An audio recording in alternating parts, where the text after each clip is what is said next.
right, everybody. Well, welcome to the January class for just this amazing community and conversation that I really love having. I love to put on a free class like this every month, and I invite you to come every month. My goal is to make each class of value to you, and for you to just walk away, hopefully with a new insight, a new idea. And that's really kind of a cornerstone of everything that I ever have to share. That is, listen for what you hear, because what you hear is going to be different than what the coach in the little window next to you is going to hear. And as with any workshop or class you go to, what matters is what sticks. And what sticks are usually just like those one or two aha moments that you're like, oh my gosh. Okay, so listen to that for yourself.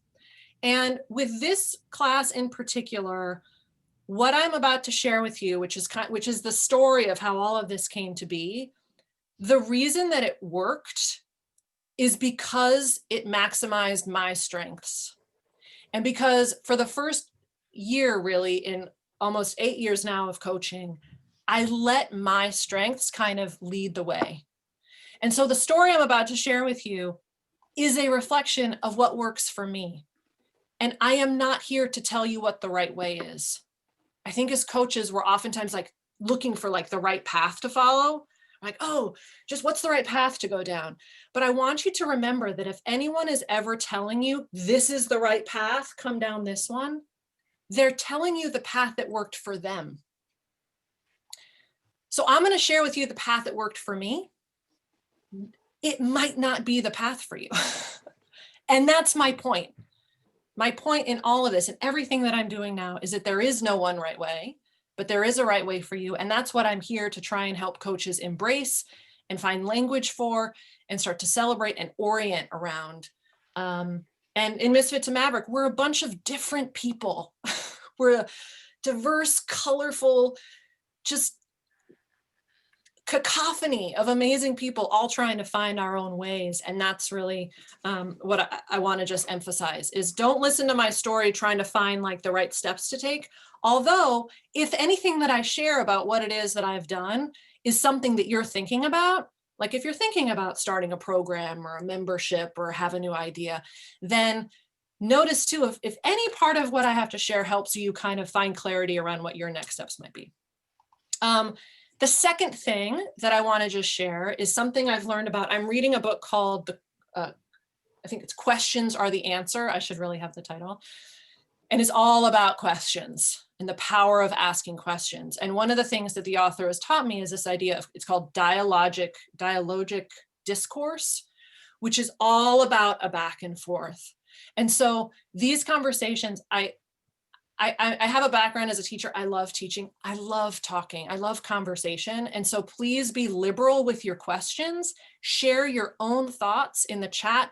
And I'm excited to hopefully get to talk to some of you live here and hear your thoughts. And yeah, this is kind of a nice wide ranging class we're having, and I'm excited to see where it goes.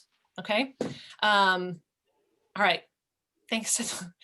I noticed some of you just shared some thoughts about Misfit to Maverick. Thank you. And Joan feels a huge resistance when she sees someone trying to sell me the one way. I know. I always am like listening for little things like that. So, all right. So here's where we begin. First of all, it's important that you realize that where my story begins, before this moment, I had 7.5 years of coaching experience. I was certified as a coach in 2012. There was a moment where I got an email saying, congratulations, you finished your certification. And I was like, okay, I guess I'm a coach now, and started on this journey and have experienced a lot of different things. I have signed up for tons of different stuff. I've tried lots of different things. So the first kind of moment in this story I'm about to share with you is prefaced by 7.5 years of experience, which most definitely informs what happened last year. It's impossible to separate those two things. So if this sounds like that all this stuff happened in 1 year, it actually kind of has been happening over 8 years at this point, okay? So I had 7.5 years of coaching. Is this backwards or does it look normal? Great, I got the thumbs up, okay? The reason why I'm laughing about this display, I have to give a really quick shout out to someone who's here. Her name is Ingrid Lilly. And she is an amazing graphic illustrator who can like take pictures and draw things out. Really, it's a skill I wish I had. And so I love this is my way of doing it, is I put it on like flip paper, and I thought about her while I was making it. I was like, I'm just gonna write words on my notebook and my sketchbook and use it this way today. So I had 7.5 years of coaching. The last half year of that, I was pretty ready to quit. I was ready to quit. I was looking for a job. I was writing my resume. I was tired of feeling like I couldn't figure things out. I was having new ideas all the time and thinking that was a problem. I'd find something that worked and then step away from it. It was an intense kind of chunk of time before this moment when in September 2019, I got certified in a tool called UMAP. Okay. Now, this could have been certified in anything. Like, it could have been certified in Reiki. It could have been certified in somatic coaching. It could have been certified in sketchnoting. It could have been certified in anything here. I just happened at the time to find this tool that lit me up. I was like, I was about to not give up, but I was about to just try and find a job. And I'm like, this is going to be my Hail Mary. I'm going to sign up for this last certification. It fit for me. And I invested in it and I said, let's do it. So I got certified in UMAP.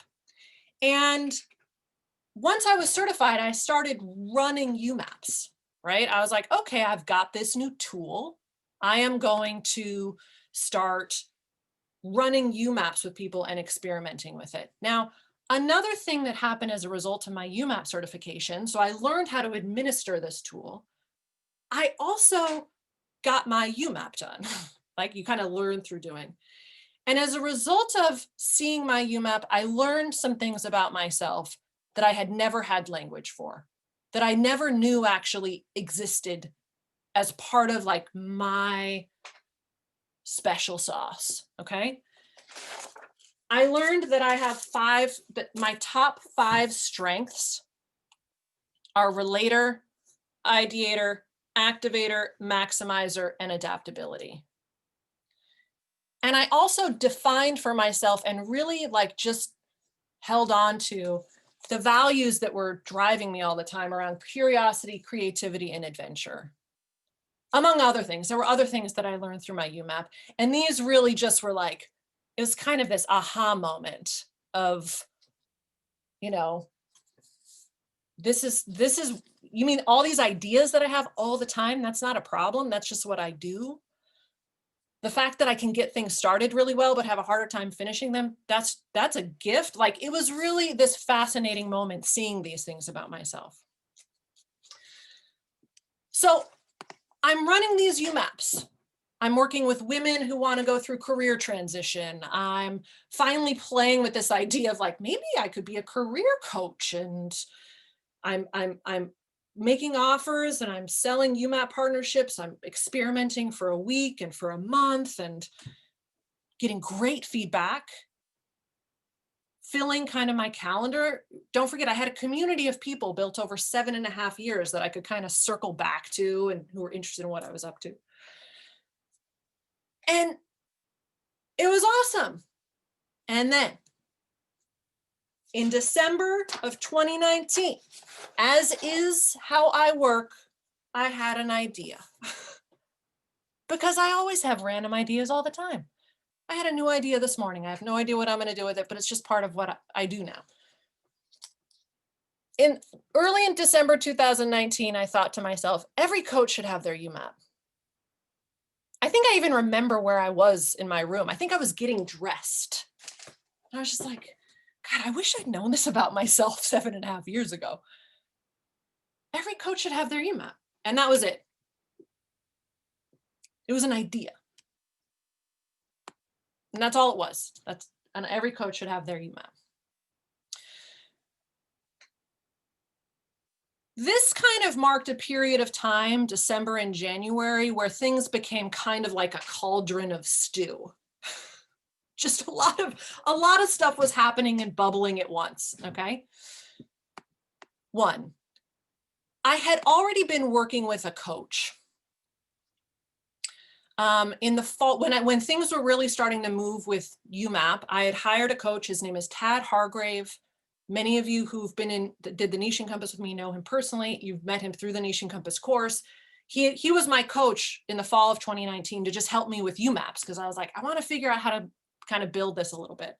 So I was already working with a coach, and I have learned that a good coach for me, and again, I only know this now because I know how I work. A good coach for me is someone who can be a really good container for all my ideas. I'm a verbal processor. If I have an idea, I need to be able to just be like, I go like this because I use Voxer a lot. I need to be able to Vox someone and just say, I'm thinking about this, and just process. And he was great for that. So one, I was starting to share with him these ideas. And then I was like, every coach needs their UMAP. Another thing that happened in December of 2019 is I started talking a little bit more about coaching on my podcast. I've had a little radio show for many years. I've changed the name multiple times. I've talked about coaching and coaching tools. I mean, you can go back and it's all still there. But in December of 2019, I started to kind of talk about coaching more on my podcast. I created a video in 2019 that I think I send to you now if you sign up on my site, where it's like this idea of how knowing my UMAP really suddenly helped me make sense of stuff. Like, that's really what happened. Like, I was able to connect all these dots over the past 7.5 years, and just, I was like, oh my gosh, there's nothing wrong with me. There's nothing wrong with me. For a long time, I thought something was wrong with me. I would say things like, I just can't figure it out. Oh shoot, I have a new idea. Why can't I just stick to the plan? Why I just invested in this business building course and now I want to leave after 2 months. What's wrong with me? So I started to release all of that judgment. And then something happened in January, and I'm sharing this, and I was like, and for those of you in Misfit to Maverick, I want to just, like, everything that's happening now is a result of what I continue to encourage all of you. In January of 2020, I started a conversation project. A conversation project is essentially a way to talk to your people.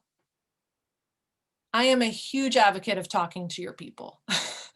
If you have even the slightest little sense of who you want to help for right now, not forever, but for right now, I am always going to come back with, great, how do you go talk to some people, go interview some people.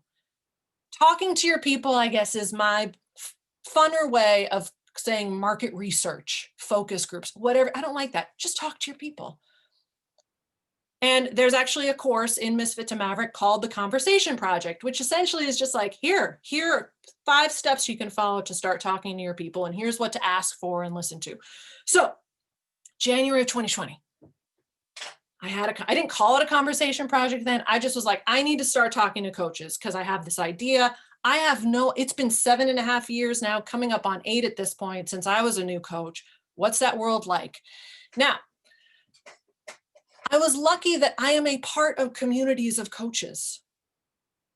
This is a little something to think about. If you are interested in trying to figure out who you want to help for now, consider looking at the communities you're already a part of. Because the communities you're already a part of, you can connect with pretty quickly. If I had decided in January that I wanted to start coaching, I don't know, retired MMA fighters, it would have been a little bit more work for me to find communities of retired MMA fighters because I'm not a part of them. So I happened to be in these communities and was able to reach out pretty quickly and just ask people to talk to me. I want to talk to some coaches. What's going on? That right there kickstarted this massive, again, cauldron of stuff that was now happening in January of 2020. I was not only listening to people tell me about their experience, but I realized I had a very strong opinion about it. Coaches were telling me all these things that I had experienced 7.5 years earlier. oh gosh, I've got to pick my niche. I'm in so much niche drama. I just need to figure out my website and then I can start coaching. Things like, I don't want to become a coaching clone. And I'm like, I've been there. I know that feeling. I know what it's like to just want to coach. That's what we sign up for, to just want to coach and suddenly feel like we've got to do all this other stuff before we can talk to a person. So that's happening. I'm hearing these stories. All of my own kind of history and these lessons are starting to surface. All these messages that I had heard that had been pulling me off course, I was seeing surface in other people. I'm working with a coach, so I'm bouncing ideas around. I started making videos about it. I shifted my podcast. January 7th, 2020 is when my podcast, I changed the title to The Niching Compass, and I just started talking about coaching. And I got to tell you something. I didn't care if anyone heard it. I needed it for me. I needed a place where I could just record my ideas and click go. And I call it a radio show because I literally imagine myself in the basement, like in the dark, just talking into it and saying, maybe this will reach somebody. I don't know. Okay. And as a result, through all of this, through the help of my coach, he came in with a lot of experience around niching. He'd been working with business owners for a very long time. And he's like, Allegra, this is about a lot more than UMAP. There's a bigger conversation happening here. I came up with this visual, this graphic, which is now known as the Niching Compass. Now, for those of you who've been kind of following this story, who were there back then, you've probably seen a video I did where I drew this out. This is the original Niching Compass, where I was like, there's all these parts of coaching and then you're in the center of it and UMAP, and there are more details to this. I'm not going to go into them now, but it was right around this time when this picture became clear. So I have this vision in my mind. I've been talking to all these people. I've got this thing. I've got this tool. And so the very next step, the thing then that I decided to do was I was going to pilot a program. And that's what happened in February of 2020. In February of 2020, I started my very first Niching Compass group program. The Niching Compass group program. And it was built around this experience that I wanted to create. I knew I wanted to lead coaches through their UMAPs. I was kind of going out on a limb to work with 3 people at a time. I'm used to working one-on-one. So I was like, I'm going to work with 3 people at a time and see what happens. I had a very rough outline, and this is really important. I had no idea what the details of the program were going to look like. And that's why I felt comfortable calling it a pilot. I had an outline. I had a sense of what I was going to be teaching every week. I knew I was going to run people through their UMAPs, which I'd been doing in the fall, right? So I had a measure of confidence in the tool. And I just needed to find 3 people to say yes. I just needed to try it. I was like, I can sit here. I can imagine this program in my mind for the next 6 months, but I'm not going to learn it if I don't do it. So conversation project, ideas start brewing. I come up with a coaching experience. I pilot it. I circle back to the people I had conversations with. I said, hey, thank you. And I've come up with something. Do you want to try it? Both yes and no are perfect answers. One of those first 3 people was actually a client who had hired me for a UMAP partnership. And I just said, hey, do you just want to stay on and join this next little group thing I'm doing? And she was all in. And that's really where things kind of started to go from my head into action. I was there every single week. We met 2 hours every week. And I taught the stuff live. I didn't record any videos. I had some worksheets for the UMAP that I had. And I just connected with and started to teach this stuff and see what happened. I was kind of like, I don't know, let's see what happens if I do this. All right. So I'm going to pause just for a second. I'm going to see if any questions. Are there any questions about anything up until this point? I'm happy to take them. Let me see. It doesn't look like anything's come through, but take a minute If there's anything you're like, but wait, what about this? Or how did that happen? Or if anything you want to know or are curious about, you can either raise your hand. I'm happy to take the questions live, or you can post it in the comments. So I see one Nancy said, searching for the book you mentioned, please give us the author as several of the title that pop up. Can't help researching. Nancy, I'm going to find it right now. It's called Questions. Well, I give her questions, the answer. I'm pretty sure that's what it is. And I will post that link in the chat. It's called Questions or the Answer. For those of you in Misfit to Maverick, asking questions is something that I'm going to be talking more about in 2021. So I just posted that. Julie says, I love the idea of calling it a pilot program while you're still working it out, right? I love pilot more than beta. One of the things that for those of you who've kind of been following me for a little bit, I'm always trying to change the names of things because I'm so over some of the language in the coaching industrial complex. So I'm like, it's a pilot. Pilot just feels fun. You're just going to test it out. It's an experiment. Andrea asks, how developed was your material, like the handouts and lesson plans? So Andrea, I had some content. Sorry, they're reminding me of my car warranty. Thank you for that robocall. I had UMAP workbooks, right? Because after my certification, I had a UMAP workbook.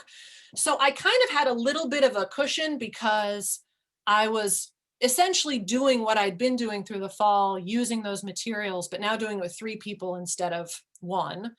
And the content that I was going to develop in the second half of the program, remember, because it wasn't just now like, let me do UMAP. It was, I want to really change the conversation we're having about coaching. I'm going to share more about this in the next step, but I was always a week ahead. And again, that's a reflection of my strength. As an ideator and activator, I can quickly kind of like know what I'm going to do and then make it happen. So as a rule of thumb, I was always like, as long as I'm a week ahead of everybody, as long as a week before our session, I'm sending off the right things and making sure they have the work. But I didn't have all that ready before I began, because here's the thing. When you want to start a course, you kind of don't know how it's going to work until you do it. And so you want to go into it. That's why it's great to pilot something or to just test it out and to say to people, I'm testing this out, because it's through the doing of it that you're going to figure out what worksheets you need. It's through the doing of it that you're going to figure out on week 2, how far you got on week 1, and then how to like adapt it. So you want to be nimble. You don't want to be so wedded to a curriculum that you're not willing to kind of flex and adjust to feedback.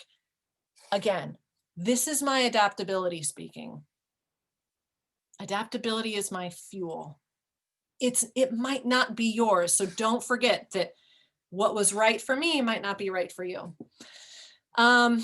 This is great. Oh, look at these great questions. How did you consider this as part of your free museum, or did you? Great. So Catherine, so some of you may know or not know that like this right here is part of my free museum. I love teaching free classes. I love helping people and making them videos and being like, here you go. It's a way for people to meet me and experience my work. So my free museum at the time was my podcast. I had also made this 10, 11-minute video, like drawing out the niching compass that I would send to people that really kind of blew some people's minds. Like I would send it to a coach here and there. Oh my gosh, thank you. Like you're saying things that I haven't thought of before. And so that video was really helpful as part of the free museum. But the program itself was a paid offer because I was at that point in my coaching. You know, I'd been coaching for 7.5, 8 years. I'd been running UMAPs and getting paid for them through the fall. So I felt very confident in charging for the pilot program, but that's because of where I was in my coaching journey. I tell a lot of coaches, depending on where you're at, get paid in feedback. Feedback is the most valuable thing you will ever get in your work.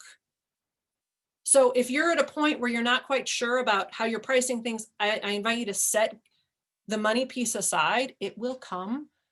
And just say, I want to run this with you in exchange for robust feedback. Pay me in feedback. It's a great little nugget to hold on to. Hannah Lee, I love this thought. Feels so good. I'm going to see what happens. I mean, right? I'm really good at Someone reflected this back to me. They're like, yeah, you're just really comfortable of like not knowing what's going to happen and going and finding out. I'm like, yeah, I like that. Ingrid, are you primarily identifying as a UMAP coach? What about your other certifications? I just consider it as one of the sales. So one of the pictures that I use, Ingrid, is like, you're coaching, whatever you all do is a boat, and we all have our different sails on our boats. Having a UMAP certification is just one of my sails. I also self-studied in NLP and 3 principles. I've taken a certification in somatic coaching. My original certification was in a thought coaching model. I just kind of bring all of that into things, but anyone who wants to work with me at this point, I say we have to start with your UMAP. Misfit to Maverick coaches, when you sign on, that's the very first thing that happens is you get your UMAP stuff. Because I don't want any of you to go any longer without knowing how you like to work, whether with me or someone else. And I did this in the last class, is know how you like to work and start embracing it. And start being like, wow, what if I let this natural stuff just lead the way? It shifts everything. Kim, I realized this year I have to have all materials ready before I sell something. I tried it the other way and it didn't work for me. Another example of how our strengths influence how we do things best. 100%. Kim, who's here, her and I have been having this really cool back and forth. We have very different strengths. And so it's really cool to just be like, oh, there is no one right way. She is finding the right way for her. I'm finding the right way for me. And it's really neat to just be like, yeah, that doesn't work for me. Cool. Rather than before that moment, I would say, oh, this isn't working for me. Something's wrong with me. And now I'm just like, oh, no, it's just not aligned with how I like to work. Linda asked, do you feel afraid once you started the program that you'd have another idea that might derail your program? Yes. It's the shadow side of being an ideator and an activator. It's a guilt that I carry of like, oh, I'm going to walk away from it. Oh, I'm going to want to change. And so I just keep my eyes peeled for that. And I can tell you that I have never felt about my work the way I feel about what I'm doing right now, the way I feel about what evolved over the last year. And I think it's because before what I'm doing now, I was in love with coaching. And I fell in love with my clients. Like I'm a relator. It's my drive. I fall in love with my clients. I just want to know everybody. And I was in love with coaching. And I could talk about coaching and I would come up with ideas and experience. Do this experience. Let's do this experience. This time, I'm in love with my coaching. I'm in love with my people. Like I'm in love with the journey that you're all on because I've been in it, because I've been on it. So it's like, it kind of brought that love of what I was doing. It combined it with a love of who I wanted to help, which I had never really felt. I'd kind of been picking like, ooh, maybe women in business. Ooh, women with big ideas. Oh, like women who are relocating. Oh, like it was always kind of there. At the background was always a love of coaching. Something about this moment, it's like the who really clicked into place. And I'm deeply in love with all of you in this work now. So I'm not as that fear about my ideator kicking in. All the ideas I'm having right now are for all of you. So that gets to kind of the second half of the story. Let's see. Testing it out week by week. I add fun ideas as they come up to me. I consider them fun momentum fuel, but I need the base structure set up 100%. And Kim, that's one of Kim's gifts, is she's able to bring all of that to her people, which is really cool. When you know it, you can be like, oh, this is like my special sauce. And you can just like hunker down into it. It's great. Ingrid, are all the Maverick members certified coaches? That's not a requirement. No, they're not. There are tons of coaches who have never gotten like a formal certification. We're all united by is a desire to help people and to bring our gifts into our work and to be of service, to share ideas. Yeah, there are a number of people who are actually just exploring coaching, but it's more a course of self-study. And it's kind of like exploring it. So yeah, that's an awesome question. Thanks for me your fears. You're so affirming and inspiring. Thank you, Joan. Thank you. All right. As new questions pop up, also raise your hand. I would love to talk to some people. I always feel a little weird when it's just me. So if at any point you're like, I want to say something, raise your hand. Okay. So I'm piloting the niching compass. I've got 3 people who say yes in February. That's as far as I've gotten in my brain. Okay. I'm just like, I'm going to try it. 3 people say yes for February. Pretty quickly, 3 people say yes for March. Cohort 2 is starting.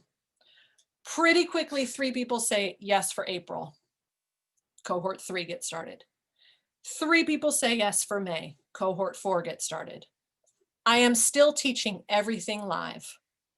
The 2 guest teachers, Tad Hargrave and Alex Baisley, are still coming in live. I'm still paying them to come in live every time. 2 hours every week. I am learning and listening and adapting and changing and playing with all this stuff. Okay? It is only then, after the 4th time that I've taught this course and I'm in it and I'm hearing and I'm listening, that for cohort 5 in June of 2020, I turn it into a course coaching hybrid. What this means is that everything that I had found myself repeating in all of these classes I was teaching, I turned into videos. That's it. All the stuff when I would come in live and spend 20, 30 minutes just teaching, I'd be like, I'm saying the same thing every single time. I turned into videos. And I started to host those videos on a platform called Thinkific.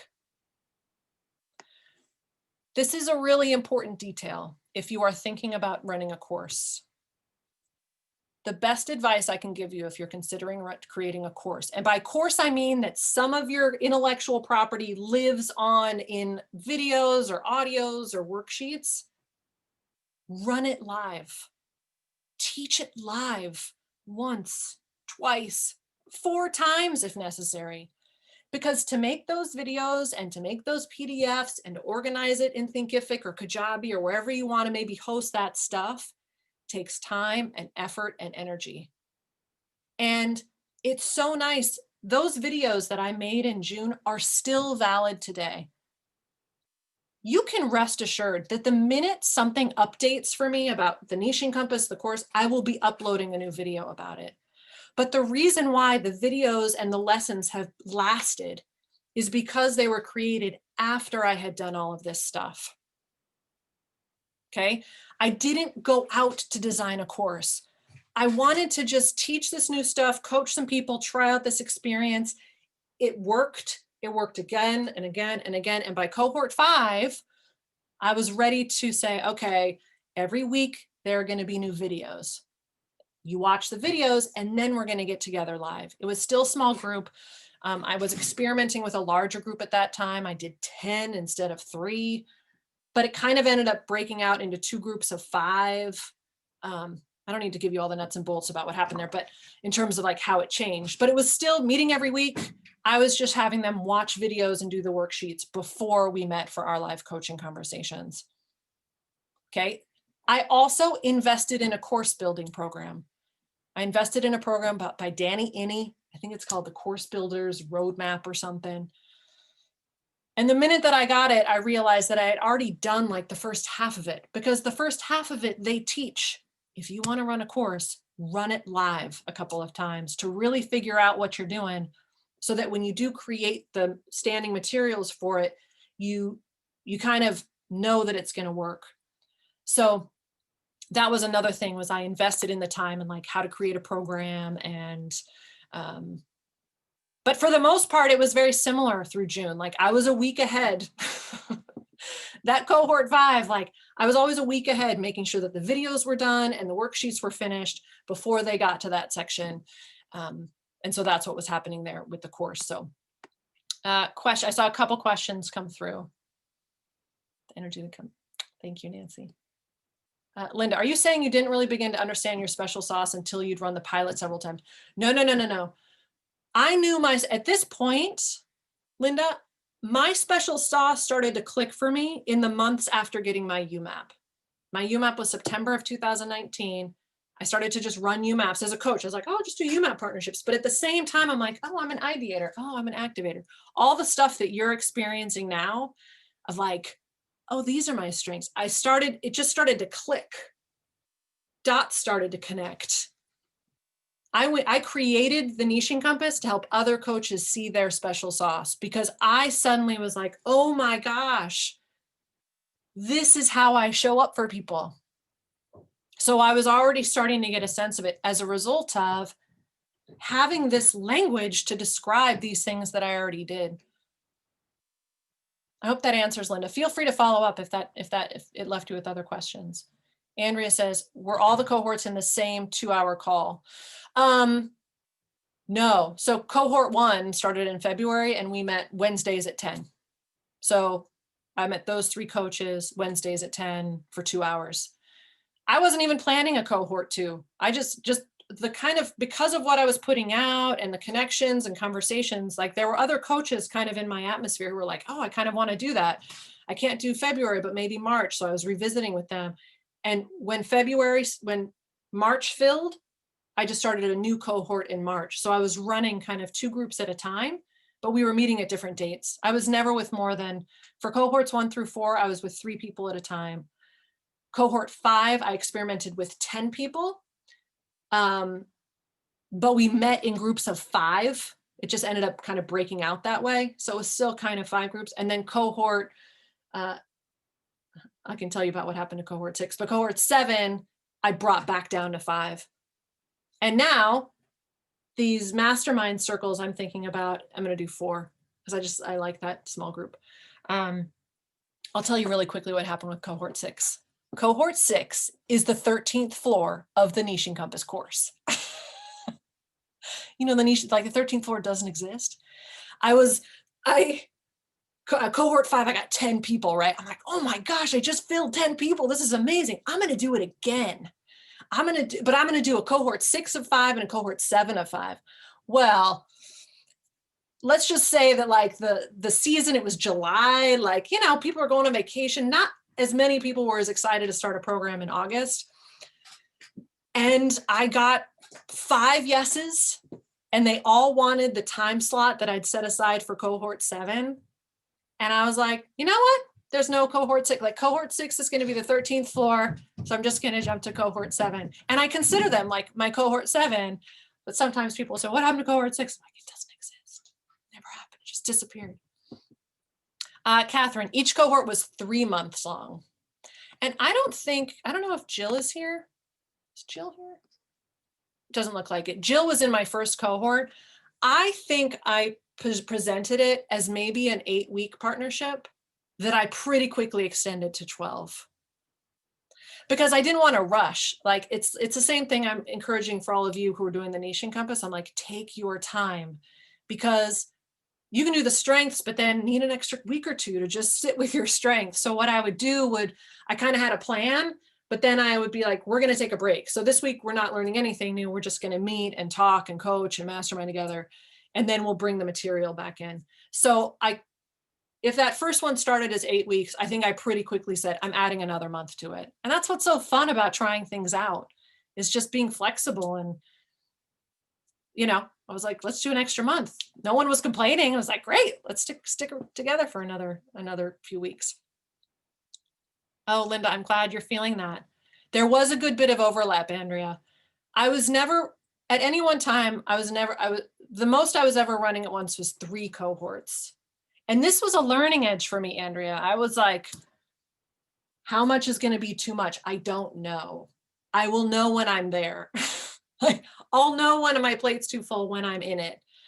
But I was never running more than 3. So I had 9 coaches, you know, relationships. When that cohort 5 started with those 10, it was definitely a moment of like, all right, Allegra, like it's always very important. And I'll get into this in the next section, but just wanting to make sure everyone's doing okay. And do I have the bandwidth to do that? And it was okay. I never got to that point that I couldn't, just because I was, again, so in love with it that I'm like, this is great. But yes, there was that overlap. All right, so I've shifted now from a program into a course, and it's working. I fill cohort 7 with 5 more people. And again, I didn't see any of this coming. I didn't plan any of this. It all just kind of kept showing up. And I have a word for it now, which some of you probably know and you've heard me say. Oh, did I not put it in here? I didn't put it in because I was like, it's important. In July, sometime in July, I heard a podcast because I like listening to podcasts. And the podcast was between Bradley Morris of Magic Media, who some of you met. He was a guest teacher. He taught a class in October that hopefully some of you were able to make. It now lives, it's archived in Misfit to Maverick. But he helps build membership spaces. So he had a podcast and he was interviewing, you guessed it, Tad Hargrave, who I had by then stopped working with, not for no other reason than just our partnership evolved. I was ready to move in a different direction. He still remains a guest teacher in the course. And they were talking about memberships and mighty networks. And I just was listening to this. Let me just back up a quick second. At this point, I was like, so what's going to be the next step? Am I just going to keep running small group? It was a really good investment for someone to join one of those groups. But I was like, I still want every coach to get their UMAP. That core idea was still in the back. Every coach needs their UMAP. And I don't want to put it behind a 3-month, thousands of dollars coaching program. Something about it felt off. So the idea that was percolating was like, I'm going to create a DIY course. I now have this course in Thinkific. Maybe I'll just sell this separate so someone can just go through it on their own. That was kind of where I was heading in terms of business model. And then I heard this podcast and they're talking about memberships. And I tell you, I listened to that podcast and in the back of my head, all of a sudden this little wheel starts spinning. You could do that. This feels like, and I have a different business model than Tad, but there was something about the way they were describing it. I'm like, I think that could be a really good fit for me. Because up until then, my ideas never really had a container. I use this a metaphor of Montessori school. The reason Montessori is very child-driven. Kids go into a room and they get to pick whatever they want to do. They get to pick this toy or this wooden block, so they get to write. It's very child-centered and driven. But here's the thing about Montessori. The reason Montessori works is because the room is highly structured. The materials are planned, the toys are planned, where things are organized, the height of the shelf is all. I didn't have a Montessori classroom. I was like a Montessori kid, just ideas and getting things started, whatever I wanted to do, but I didn't have a container. And all of a sudden I thought, I could build a membership and invite people to come into it. Because of the business model, I can make the investment lower than they are for my smaller group programs. Every person's going to get a UMAP. Why not? I want every coach to have their UMAP. So everyone gets their UMAP. And I'm going to create the container within which I can just bring all of my ideas. Like all of my ideas, I just want to serve the people who are there. And it just started to like click. And I was like, I think I can do this. A day later, I had signed up for a strategy session with Brad Morris. And I just started talking these ideas out. And in August of 2020, I made the biggest investment I've ever made in my coaching practice to hire Brad and his company to help me build what is now the Misfit to Maverick community on Mighty Networks. It was a huge step for me. It represented a really big moment because I was like, because it was a big investment, because I was like, I always am afraid of myself. What if I don't like it? What if I can't do it? What if it doesn't? What if I want to leave? What if my idea spins out and I'm just like, I want to try something new. But I thought about it and I was like, no, I think this is right. I think this is the right next step. And August, September, I committed to that partnership. And here's the thing. I could have that Monday after hearing that podcast started a membership. You can go on Mighty Networks right now. I encourage a lot of people to do it at this point. There is a free member. You could start a membership right now on Mighty Networks. But I wanted to do it differently. I didn't want to indulge my strength because I know there's a shadow side and just be like, hey, everybody, I've got a new membership. I wanted it to honor the work that I had been doing the year. I wanted it to honor the people who had trusted me to be on their team in the Niche and Compass course. I wanted to build something that just, I don't know, that I just wanted it to be right. I didn't want, people trickle. I wanted a community of people to start from day one, for there to be this heart, these founding members that would just kind of be this spark to things beginning and help it evolve and grow over time. For the very first time, and I don't know if I actually had like a launch. Even now I'm like, oh, I'm not a fan of like the idea of launching, but it's kind of like, no, I just had a calendar of things that I was doing leading up to when the doors opened. That's my more creative way of thinking about what it was. But it was a new edgy place for me to play, to not like just make it happen. I was more deliberate. I brought in some more of kind of a strategic future thinking. And the doors opened on October 15th of 2020 with many of you. And it remains my favorite place to be. And I also know that, as with everything that happened in 2020, it is a moment. It's not the end. And that's, I think, the biggest lesson, is that I didn't plan this. I didn't start out at the beginning of 2020 saying, I'm going to build. I just kind of I started to trust who I was naturally. I just started to trust like that what I do is have ideas and take action on them. I just let myself do the very next thing. I talked to my people a lot. I still am talking to people. If I meet a new coach, I don't care if they ever hire me. I want to hear their story. Can we talk for 20 minutes? I just want to stay in the world of the people that I want to help. And I learned the name for what happened. The name, I think now that I learned, for a book came out of one of our guest teacher workshops with Molly O'Reilly, is emergence. It's called emergent strategy, where complex systems, big things, you don't plan them in advance. They emerge out of a series of small steps. A Steve Jobs famous quote is, the dots connected when I was looking behind me. That's kind of what it feels like. Kind of just letting it all emerge over time. And that's one of the biggest lessons of this last year, that I had no idea what was going to happen when I began. I've just kind of continued to and it's the energy that I encourage in the people I work with now, is like, I don't know what's going to happen if no one comes to your workshop. Let's go find out, because something's beautiful is going to come out of it. It's okay if who you want to help today is different than who you want to help next week. Let's stay in that. Let's just pick something for now and try something on for size. So, questions. Let's hear what's coming up for all of you, because I'm reaching kind of the end of my story and entering now the dialogue part of this, where I would really love to include you. If you're here, I want to, I want this to be of value. So I'd love to know, what questions are you sitting with? Questions are really powerful. What would you love to know?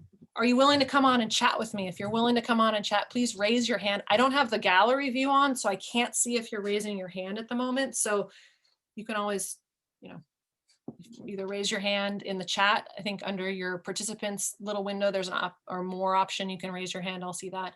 And I'll take a look at the questions in the comments. Linda, what was the word that came to you? Oh, emergence. Emergence was the word. I think you mean like at the beginning when I was like, there's a word to describe it. That's the word that I use. Ingrid, what did Brad actually do that you couldn't have done yourself? As you said, Mighty Networks isn't that expensive. Yes. So Mighty Networks isn't that expensive. But what Brad's team did was they had experience building out Mighty Networks. They had experience setting up the course structure in Mighty Networks. He was more a coach to me as much as a strategist and a team that was there to help me. He laid out for me. He was able to kind of, as I said before, he was able to take all of my ideas that I would dump and be like, it's fine. We're just going to do this week. He was the strategic foil. I don't have that. Like, I'm not as, because I can so quickly get things done. And Kim, I'm thinking of Kim out there who's like, yep, got to have that plan. He was that for me. He had a team of people. They went in and kind of like set it up, helped me get the topic set up. They were just able to answer all my questions about the mechanics of what's possible in a Mighty Network. Yeah, they were like wranglers for the whole thing, so that, because what I really wanted on day one, on October 15th, when these amazing founding members who had trusted me enough to sign up before things were even open, when I said hello, and people who signed up on day one, there are a few people here who like day one were like, I'm in. I wanted it to feel good. I wanted it to be ready to animate. And that's really an interesting thing about memberships. It's almost like I was building Disneyland, but you don't know what Disneyland's really like until people get into it. And then it's like the whole thing comes to life. And that's been the fascinating part of the last 2.5 months, is like, this thing is now living and breathing, and there are people in it, and I'm seeing what's working and what's not working, and changing it and trying to make it better. Like, I'm always telling my people, I'm like, what do you need? How can I make this work even more smoothly? But his team really helped set the infrastructure for me. They walked me through the calendar to like what some of the launch stuff was going to be, how to, when should my I did a lot of free classes that month and a half leading up to the doors opening. So that stuff, I was like, I don't know what to do. And he was really a great kind of guiding energy through that. Hannah Lee, I didn't realize I was trained and taught UMAP in higher education. My top 5: harmony, responsibility, connectedness, input, and includer. That's awesome. I'd love to know, Hannah Lee, when you took that, because sometimes people take their strengths test a couple of times, especially if you've been through a life transition. Linda, yes. So Krista points out that UMAP incorporates values, interests, and skills. So what's cool about UMAP, and this, we've been having this conversation, some of us are in a similar coaching community, we've been talking about, like, it's not just about strengths. Strengths are amazing, but sometimes a coach will be like, but I thought I would have this strength. Where is it? It might be made up for in your values or your skills or your interests. So all these things work together. I love looking at the overlap of the Gallup strengths with the values and action strength. That's part of it. I mean, that's 2 of the 4 pieces we look at UMAP. Thank you, Nancy. Nancy asks, when did you start charging for the program? I got to go. This was terrific. Thanks, Slager. I started people were paying me for the Niche and Compass starting in the first round. Because I remember I was running UMAP partnerships in the fall. So, and building and raising the prices on it as it went. So I felt this level of confidence. I was like, not only are you getting your UMAP, you're going to get 3 months of coaching with me. So I was able to go into that first pilot round charging for the program. Yeah, so that's because, again, I was in year 8 of my coaching at that point. So I had gone through the learning curve of, making proposals and selling experiences at different levels and numbers. And so I had a lot of kind of that money. I played in the money playground for a very long time. So I was able to bring that into this because of where it fell on my coaching journey. Awesome. I'd kind of like to know, here's a little rule that I have for those of you who are, because I know we're coming up on the hour. If any of you have to leave at 1, I've set aside an hour and a half, so I'll stick around till 1:30 Eastern, just another half hour. But here's a little rule I have for these classes. Before you click, whether it's now or at 1:30, before you click leave meeting, please in the comments share one of your insights from this call. Just one insight, one takeaway, one thing you've heard. Please don't leave before you've just shared that sentence. And like something that's relevant to you. And what's relevant to you might be like, this is not what I want to do. Like, I'm going to go way back to the beginning of this call. If as a result of this story, you're like, I don't want to do that. That's awesome. Because my quest is your clarity. So if you're suddenly like, oh, I don't want to do it that way, that's really valuable information. And that's my point exactly, is that my way is not the right way. It's the right way for me. And that's why it worked. And that's why it feels so good. And that's what I'm trying to help all of you find, is what's the right way for you, using your strengths and your values and your quirks, your interests. This is great. But I'm happy to, so what I'd like to do now is really open up the floor for questions. I'd like to answer any questions you have about anything that I've experienced. I'm an open book. If you're like, but how did this work? Feel free, you can raise your hand. I'd love to bring you on live, or you can post it in the chat. I am also happy to answer questions specifically about Misfit to Maverick. If any of you on this call are considering joining now or down the line, it's open for this coming week. But if you don't want to come in January, that's fine. It'll reopen again at the first week of February. And this quarter, I'm really experimenting with that. So if you have questions about Misfit to Maverick, I kind of said, like, this is kind of like a little open house. So if you have things that you're curious about, feel free to post those. There are also Mavericks in the call, so you can post them and you can get their feedback. Maybe hearing it from others might feel better than hearing it from me. So yeah, let's see what's up. I see Catherine's hand. Let me just check. Handily, some awesome insights coming up. Kim, focus at the other parts of your UMAP. Yes, definitely. It's more than just the strengths. It's like, it gets even better when you bring all those other things in. Let's see. So for those of you who want to type your questions, feel free. Catherine, you want to unmute? I'd love to hear from you. Hi. Thanks for raise my hand so I can get to talk to you whenever I can. I love it. Well, thanks for taking me out of the desert of my own voice. Sometimes I'm like, what's other people thinking? No, I get it. And I'm a Maverick for anyone watching who's considering joining. And it's been super helpful for me.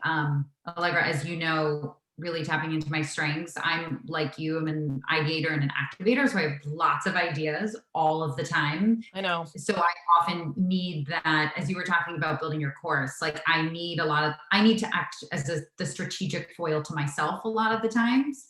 So I had a specific question and I'd love your input. I'm kind of at a point where, like, I'm piloting a program this week after going through the conversation. Yeah. So I have one person that I'm piloting it with starting this week. And I have this other idea that's coming in as kind of like part of my free museum. Yeah. But where my strategic foil is coming in is coming into bandwidth and energy.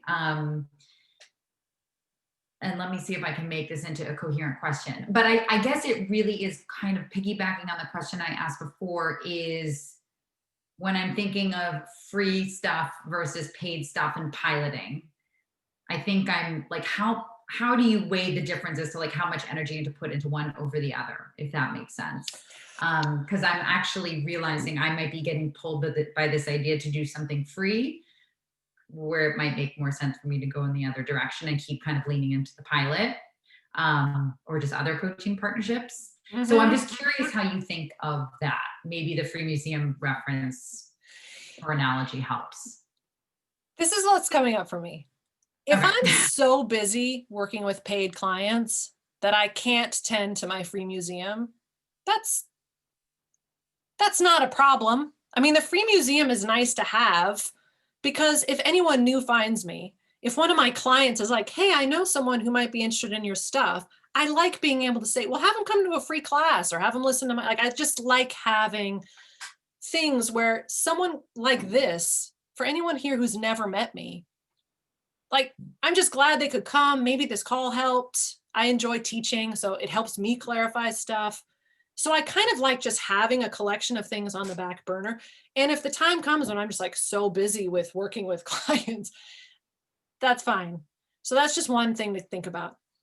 Another thing that I like thinking about is the cool thing about your free museum stuff is you don't have to wait for anybody to start it. So if someone's like, but I don't have a client right now, I'm like, then add to your free, like start a free course, run a free workshop, record a video about an idea that you think would help someone you talked to last week.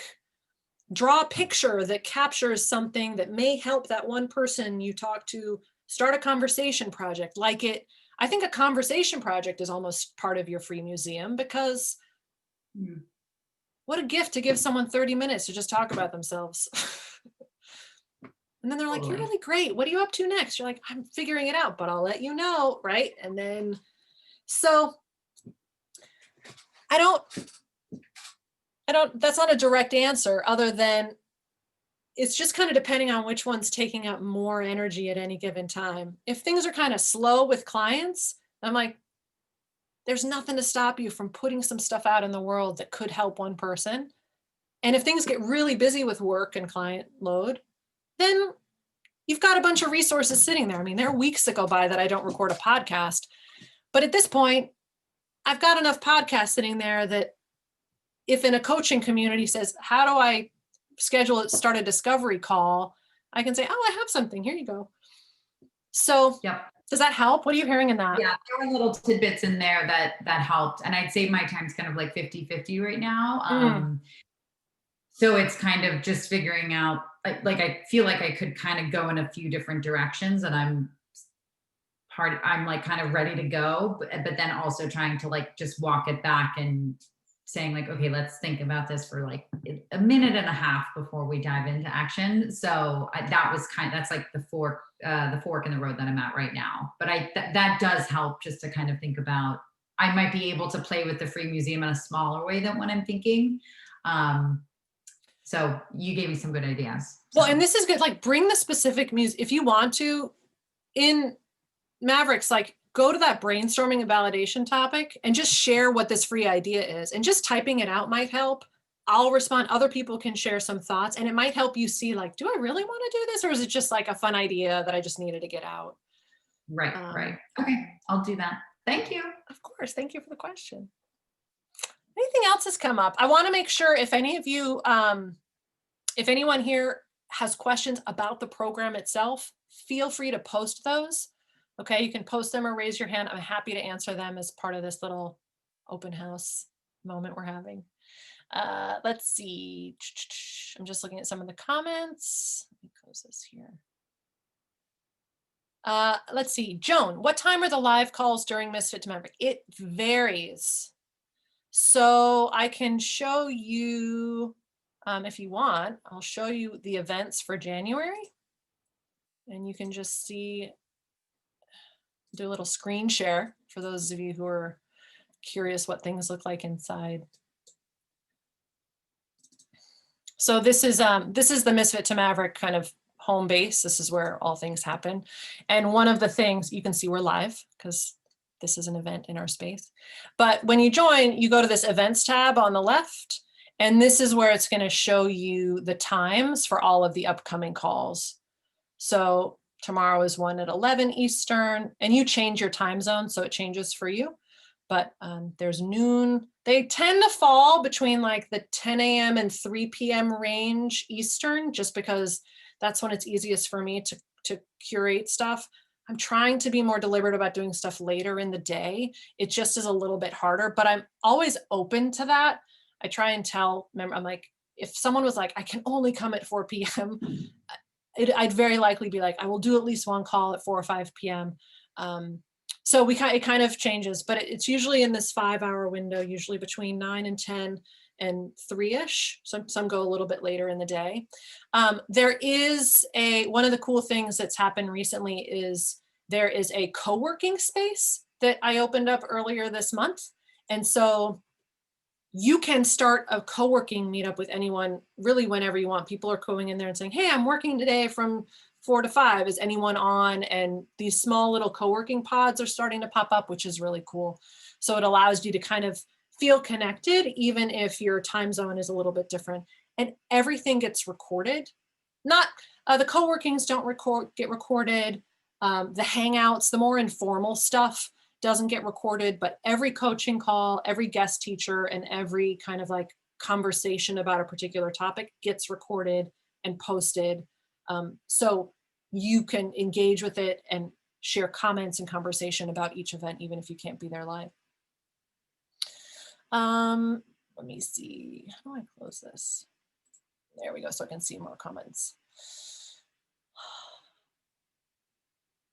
That answered Joan. Joan, if there are other questions, feel free to post them. Andrea is saying that other parts of the UMAP are more helpful for me. They're good, right? It's fun. I'd love to hear that too, Andrea. If you're willing to share a post about that, if you're willing to come and post it, like, what do you mean by that? I think it would be helpful for other people to see, because strengths are so awesome that we kind of forget these like secret moments around values and skills and interests. And so I would love for you to share what you've seen in those things. I think it'd be helpful for others. Amy Jo is retaking strengths today. Oh my gosh. Amy Jo, if you're taking strengths today, like, I want you to get your whole UMAP. I can't help it. Leanna, thank you. I'm glad if the story is helpful. Oh, and Amy Jo says she found me from my free museum YouTube a couple days ago. See, you just kind of put stuff out there and you never know who it's going to help or who it's going to reach. Andrea's working through just talking about, I just want to see if there are any questions before I look at the comments. Joan, the call has helped clarify and affirm my path. There's nothing wrong with being a creative with lots of ideas. Thank you. I have to get back to teaching. All right, Joan, I don't think you're here anymore, but thank you for being here. Amy asked, I'd love to know more about Misfit to Maverick. Where is the info about the membership living right now? You can go to allegrastein.com/misfit to Maverick, or just go to allegrastein.com and it's at the top of the page. And I'll put it on here just in case. That will give you all the details. I'll include it in an email after this too, if you want to check it out there. And you can, so this coming week is just enrollment for January. I'm experimenting because I can't help it with just opening up new members the first week of every month, just to really help bring people in and get people oriented. So that's where you can find details about it. Well, thanks, Catherine. Catherine already shared a link. Thank you.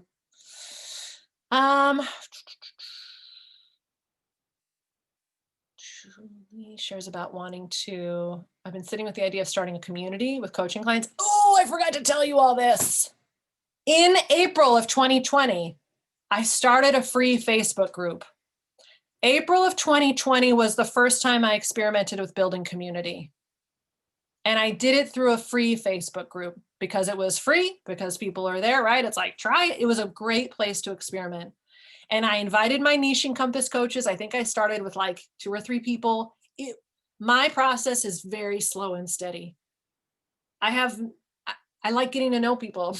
One of the biggest challenges for me running a membership is that I want to know each and every person. I want to help each and every person. I want to have relationships with all of you. And I'm aware of that.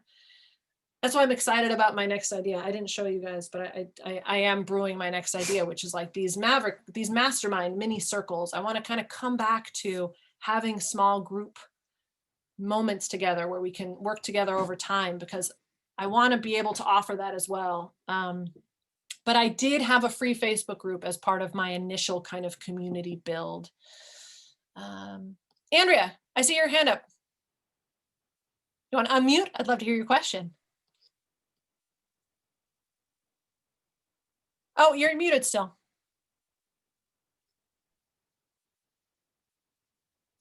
Still can't hear you. I'll just scroll while I see Julie sharing about the co-working. Yes, there you are. Hello. It's like multiple microphones. Can you tell I do Facebook Lives and all kinds? So I did put something in the chat regarding how the whole UMAP has been helpful to me. Yeah. Because I am one of those people who sees the big picture, and yet I see details, but when I get down in the details, I get lost. It all looks like bamboo. And so I like knowing what the details are, but it gets, I know. Yeah. So that's a strength. That is a reflection of a strength. It's just a shadow side, which is okay.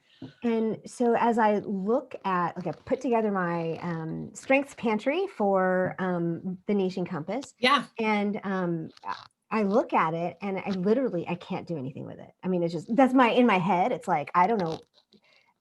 I take this thought and that thought and that thought. And then in talking with another Maverick, literally said, I need to pull out my whole UMAP and look at it. And then just even the paragraph at the end that says, based on your strengths and your and all this stuff, was like, oh, there's the forest, right? It's like, Yes. I need to kind of see it in a big way. I can't do, then I can say, oh, okay, well, the aspens are over here and the pines are over here.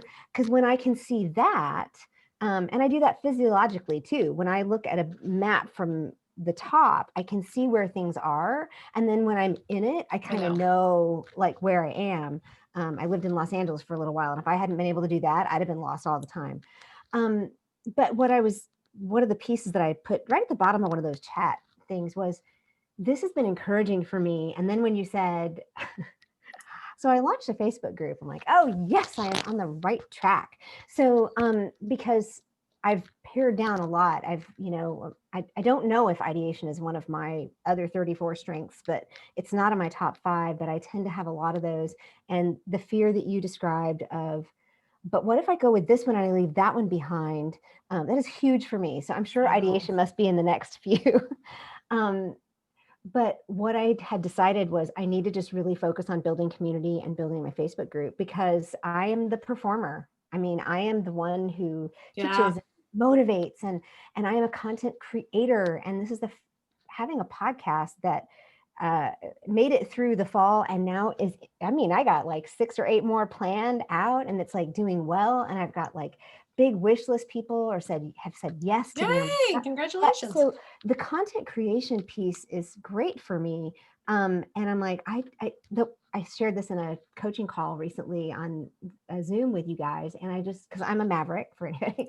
But I need to make pins. I know. Stay tuned, everybody. New idea. Okay.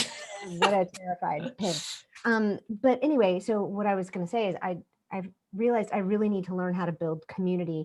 And so I have kind of cut out like everything else. No more Twitter, no more LinkedIn. And I'm really focusing on the Facebook group that I've had for 2 years. And because somebody in a conversation project said, so basically you teach people, I'm the intentional optimist. You teach people how to be an intentional optimist and to think that way. And I'm like, oh, that's exactly what I do. Yeah. And so the membership idea is basically taking the Facebook group to another level. So you just have kind of like all the pieces are like going. Good. I'm so glad. Really good, because it's time. It's time to do it. I think people really need it.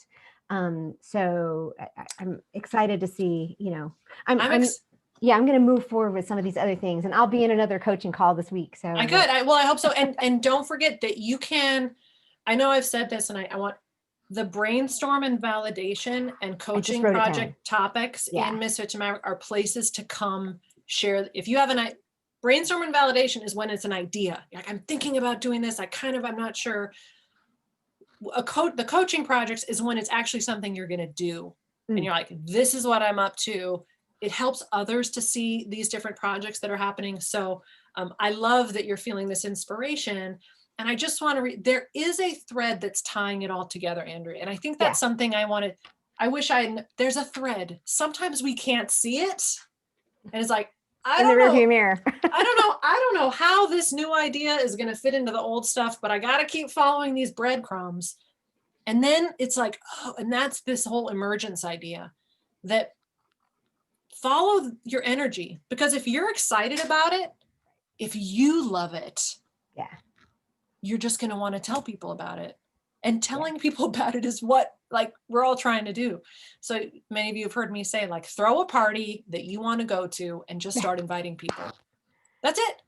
That's kind of what's happening in my Facebook group. And we've even started I'm reading 12 books this year. So somebody said, well, why don't we do a book club? Boom. We have a book club in my Facebook group now. Boom, and it's like all this stuff. It's like, just move on it. You've got the makings of potentially a membership space. Yeah. And I'm happy to tell you more about that. There's a lot of things that I've been learning. It's a different kind of model.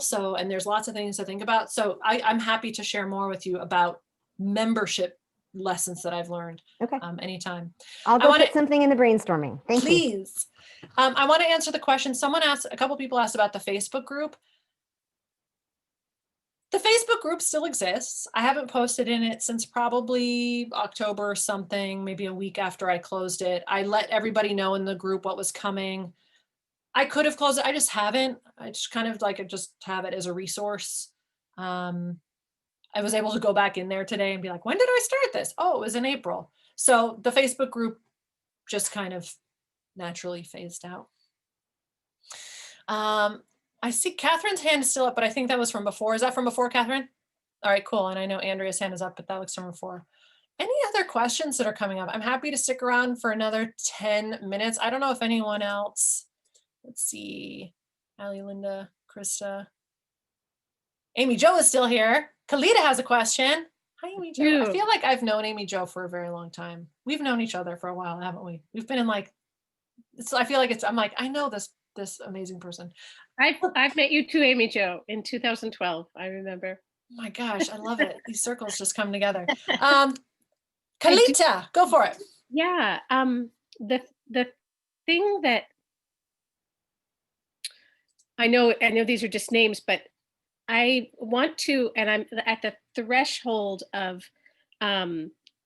creating or putting out into the world something. It's not quite a membership. Yeah. It's quite a program. It's not quite a course. It's right. But it's an experience, Kalita. It's an experience. And it's also it's like my signature program is very specific and concrete. It's burlesque from the inside out. Everyone shows up to every class. It's a small group. Right. You end with a totally concrete thing. Okay. You have a solo and you've performed it.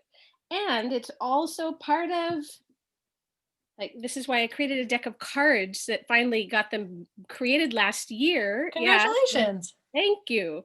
And it just helps me even like to find this here to, like, this is all of the, this is the cosmology that's the creation of the solo. So I want to start a place where I just teach, instead of odd, here's a one-off little, basically I'll go through all of this over several years.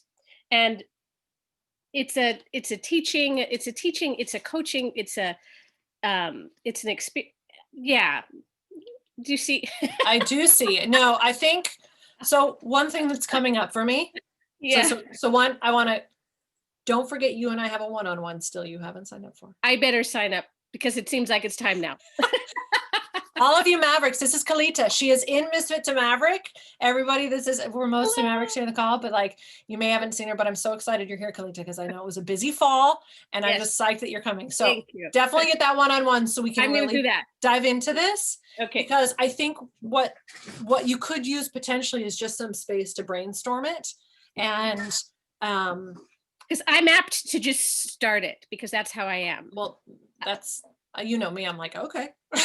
The activator in me is like, yes, let's. But yeah. But let's for our one-on-one definitely explore and maybe kind of map that out because you've got everything you need to just start something. I think it's just about figuring out what you could start and picking the one you want and then. And being clear with the people who are coming because they're mostly going to be people who already know me at first. Yeah, that's great. You know, that's who I actually want to aim for at first. And I kind of see, because hearing your story, not that it's the same story, but there is some kind of progression. Yes. And yeah. It sounds like you're just, let's figure out, you're energetically, you're like, there is a next step. What is it? This is when I like to say, what could you do for everybody? This is when a could list comes back. What could you do? So let's use our one-on-one as a chance to just brainstorm. You could do this. You could do that. You could do this. I don't know what the right one is, but I suspect when you see it, you're going to go, oh, that's the one. Yeah. Cool. All right, cool. I'm excited. And I hope to see you more this month. You're in really amazing company and you already can see that people are saying hi in the comments. So. Oh, hi. Awesome. Let's see. It's mostly, can I answer any questions? We're kind of a room of Mavericks here, so we could just dive in to, I'm already a Maverick, but I just didn't know where my community was. So glad I found you all. Amy Jo, I'm so glad you're here. Allegra, I have a question. Sure, Julie. Thanks. Can we have t-shirts? I think, yeah. So I'm ready. Everybody wants a t-shirt. I need to figure out, I just need to get an image and then I'm totally going to make t-shirts happen. I think I've hesitated on t-shirts because I wanted to like be able to just give a t-shirt, but so much of it is personal in terms of like sizing and what size people like that I never want to, it's just, you know, we all like our different things. So I think what I could do is just figure out a way to create a t-shirt as an option and then just let you guys know. And we could all get t-shirts. I'm down. You know, there are print on demand I services. know. I know. That would be, and then we could do, you upload a design, and if we want it, we go get it ourselves. Oh, Linda, do not think that I have not thought very seriously about hoodies. 1 bazillion. I will Okay, totally all get a right. hoodie. All right. Totally get a hoodie. Maverick hoodies and t-shirt availability. We'll make it happen. Thank you, Allie. Then we get to play around with our ideas and see what comes and have fun with it. Hoodies would rock. Hoodie, yeah, man, it could be good. Coach in a hoodie, everybody. Come to the dark side of wearing what you want when you coach. Amy Jo, this was meant to be. I'm not sure if you're thinking about joining, but I sure hope you do, because clearly you are at home here. Yeah. Anything else anyone wants to bring to the table? We're any questions? Anything else that I can help answer in the last few? You're a recovering fashion designer. Well, we need to know more about you. So any other lessons or things that you've heard? Clearly some amazing things have come through. I'm sorry if I wasn't able to read your comments out loud, but I'll definitely be going through all of that.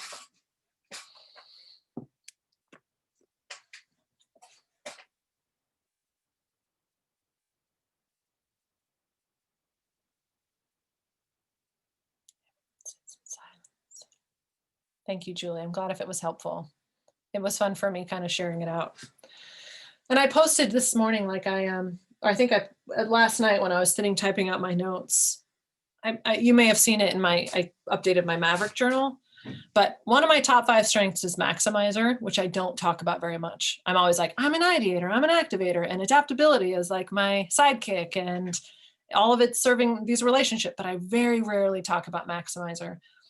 And I realized that last night, all of a sudden I was like, bing, that the maximizer is what makes me want to, it's like this fuel to the ideator and activator of not, like I always just like figuring out what's the next thing. What could be the next thing to do? Because that's just, a maximizer is kind of wants to, and I like helping people do that. You know, it's a part of my coaching sauce is just being like, cool, what could you try? What could we discover? Let's go find out. I think that's my maximizer that comes out. The shadow side of that, as Julie kind of commented, is like, it's not like to just sit with, to make something awesome. And then I'm always like, yeah, but let's try this thing. But it was nice to acknowledge that strength and to see it a year and a half now after I've done my UMAP, is seeing that. And I want to just like you've all learned these things about yourself. There are 2 people in the waiting room. Amazing. I'll say a quick hi. But learning about yourself, that these things, they show up in really mysterious ways, and you might not see them for a little bit, but what matters is that you know that they're there, and they're now like on your satellite dish. You know, they're on your satellite dish, and you're ready to hear the signal. And that happened to me yesterday. So, hi, Karen and Liz. We're just towards the end. Thank you, Kalita, for the handwritten posters. I might stick with that. As I was writing these out, I'm like, why don't I just buy notebooks and just use these really good smelling markers to make my slides? Amy Jo, I have pages of ideas from this call, so thank you. See you in the Maverick group. I hope so. Definitely hopping into the dark side with my hoodie on. Can't wait to experience my UMAP. Sounds like the missing link to all my years of wandering entrepreneurship. So Amy Jo, you sound like me. That's how I felt. Then I got my UMAP and I was like, boom, now I understand it. And the only thing that changed last year is I started to just let it lead the way. I started to just be like, oh, I'm going to let this stuff shine now. And so I hope it'll be the same. Liz, I'm happy to chat with you. I can stick around for a couple more minutes if you had any questions. I don't know if you have video on. And hi, Karen. I know you're only here for a couple minutes. Bye, Miranda. Nice hoodie, Kalita. I'm going to get us some Maverick hoodies. I want them to be like bright red. Liz or Karen, is there anything I can help you with today? I know you just hopped on, but hi, Liz. You're muted. Is that, I don't mean to call you out. You can stay muted. That's fine. That's fine. Sorry, I'm late to the game here today. I apologize. So It's really okay. yeah. I just Leanie was the one who pointed me towards this towards you. Oh, And I love what I'm seeing, and I want to be, want to join on. So I was like sitting down. I'm kind of on vacation right now in Massachusetts at my sister's, just visiting. yay. And so I'm like, oh my gosh, I totally missed out on this. And I wanted to jump in really quick, even to say hi. Oh, And thanks, Liz. see what else I needed to do. I was a little unclear about what else I needed to do to join in. To join in, you just go to, I'll put it in you just go to that website. You maybe saw it in an email. You go to allegrastein.com/misfit to Maverick. Okay. And I'll put it in the chat. I Allegrastein. think I did get in on the membership. I think I did that last week or the week before. What was the wait list for then? That opens. I'm not sure what maybe you saw the wait. It's just that the doors have been closed until this week. So now they're open. You can join anytime this week. You just go to that website, the Misfit to Maverick, and when you scroll down, you'll see 2 buttons, and you can join either at the monthly level or you can join for the year. And that'll take you to the checkout page. Okay. All right. I guess that's what I was just literally doing. So I may have to get in contact with you and make sure. I can stick around. I mean, I'm happy to answer your questions now. I want to make sure. Do you want me to show you a screenshot? Oh, maybe. Yeah. Yeah, let me show you. I'm Just so sorry, I hate to take everyone else's time right now. you actually kind of came. It's perfect. It's very quiet. The bulk of the call is complete, so I'm happy to show it really quick. And for those who are watching, I'll keep the recording going. So this is the sales page or the info page. It's just allegrastein.com misfit to Maverick. Okay. And you don't have to go far, but underneath this first video, there are a couple buttons, but you can just click join Misfit to Maverick here. If you scroll down, you'll find they're just various buttons that will take you to, I don't know why it's not jumping. I kept hitting a lot of those buttons. They're not doing the jump. Yeah. Oh, this is great. Okay, so I'm glad it's not doing the jump. That's exactly what was happening to me. I'm like, I don't get this. So It's okay. totally not jumping. Thank you. This is great to know. So, Okay. but I if feel you much better now. any of these working? Yes. Okay. So what you want to do is you want to find this section of the page. Just Okay. scroll down. I will work on the jumps after this call because clearly I had no idea that was happening. Okay. I didn't see this, but now I know what I'm looking for. So Yeah, you're just going to look for these 2 things. Just scroll down and you will click.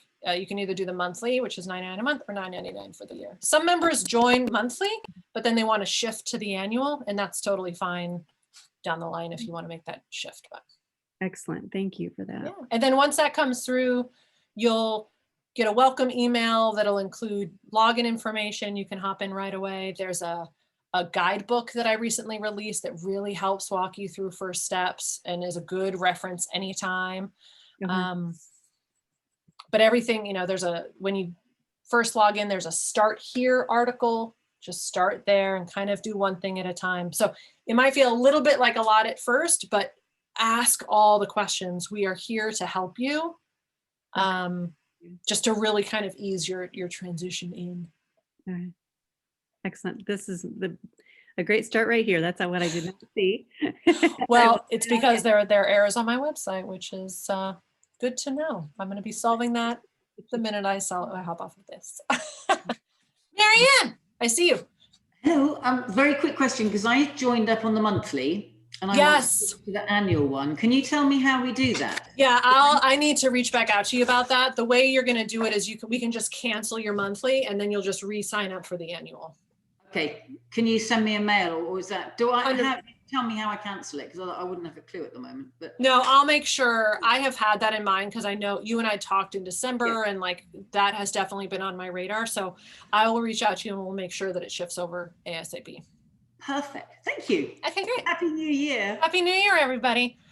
Yeah. Thank you so much. I've got a dash, so thank you. All right, I'm going to sign off too. Thank you again so much. Liz, thanks for stopping in to say hi. Yes, thanks for your help. I appreciate it. We'll see you again soon. I am looking forward to it. And again, the biggest thing I can offer ask. If you ever start to feel like, wait, what do I do next? Do not hesitate to ask, because we're here to help. All right, Liz. Thank you. Be Have a great well. Bye.